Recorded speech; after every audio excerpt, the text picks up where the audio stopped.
Bienvenidos a la ayudantía de inervación de cuello a cargo del programa de ayudantes docentes de la Universidad de Chile.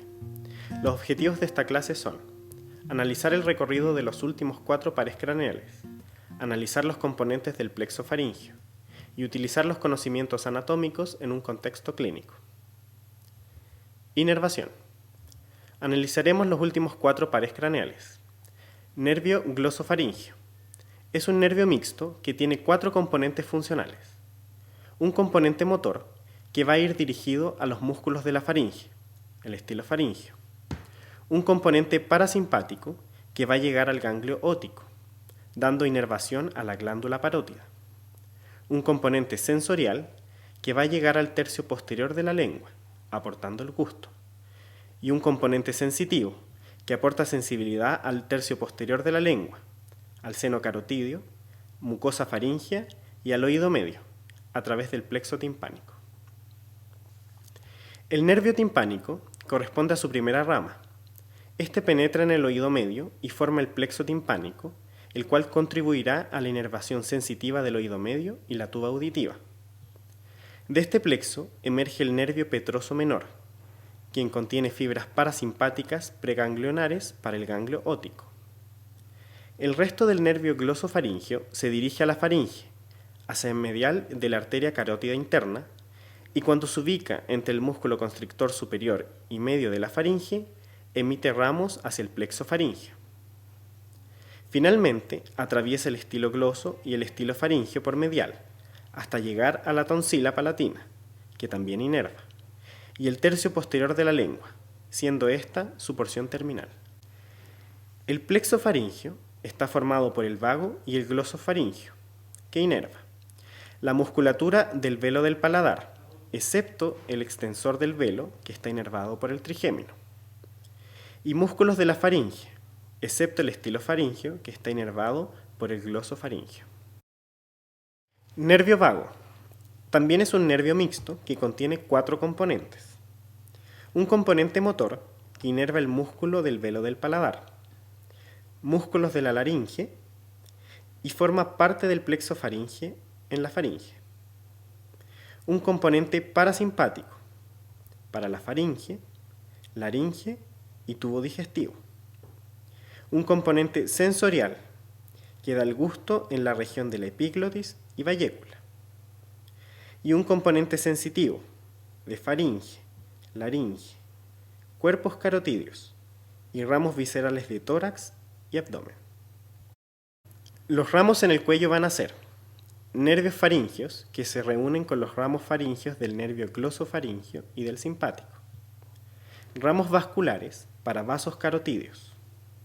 Nervios cardíacos cervicales superiores, que siguen el trayecto inverso de los vasos carotídeos y terminan en el plexo cardíaco. Nervio laringio superior, que tiene un ramo externo, solo inerva al músculo cricotiroideo, e interno, que inerva la región supraglótica. Nervio laringio recurrente, que nace en la porción inferior del cuello.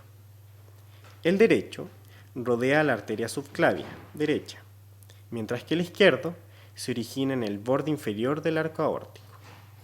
Ambos inervan la musculatura laringea, excepto músculo cricotiroideo y mucosa subglótica.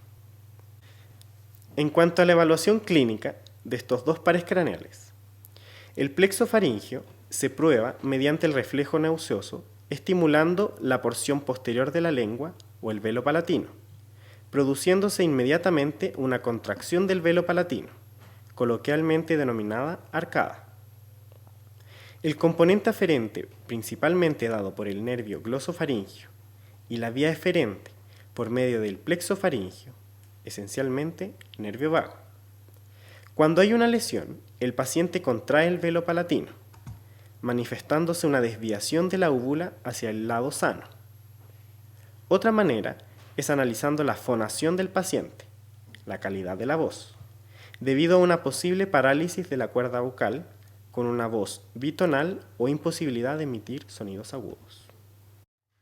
Nervio accesorio, principalmente motor. Tenemos raíces espinales que van al músculo trapecio y al esternocleidomastoideo.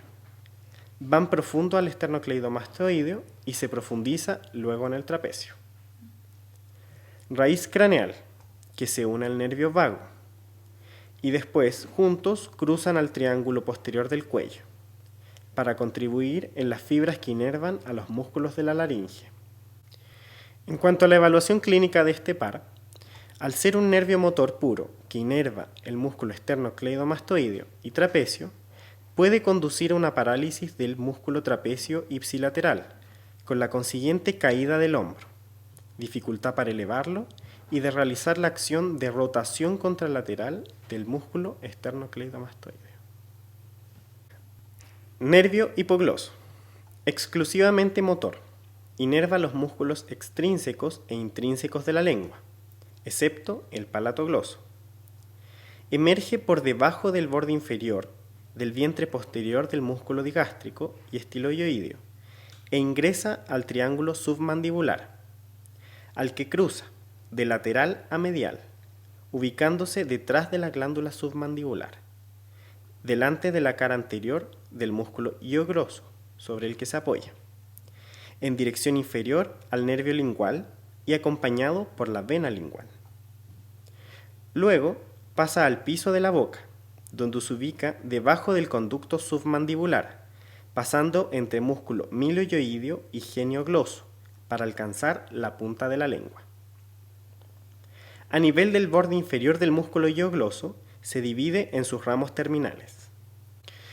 Del hipogloso se ha visto una estructura llamada asa cervical o asa del hipogloso, que proviene principalmente de las raíces cervicales C1, C2 y C3, no del nervio hipogloso.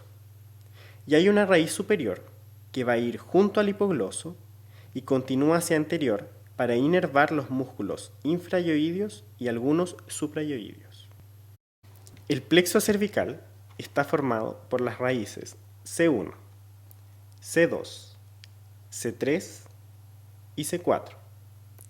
Ahí podemos ver el asa cervical, desde donde van a emerger los ramos para los músculos infraioideos.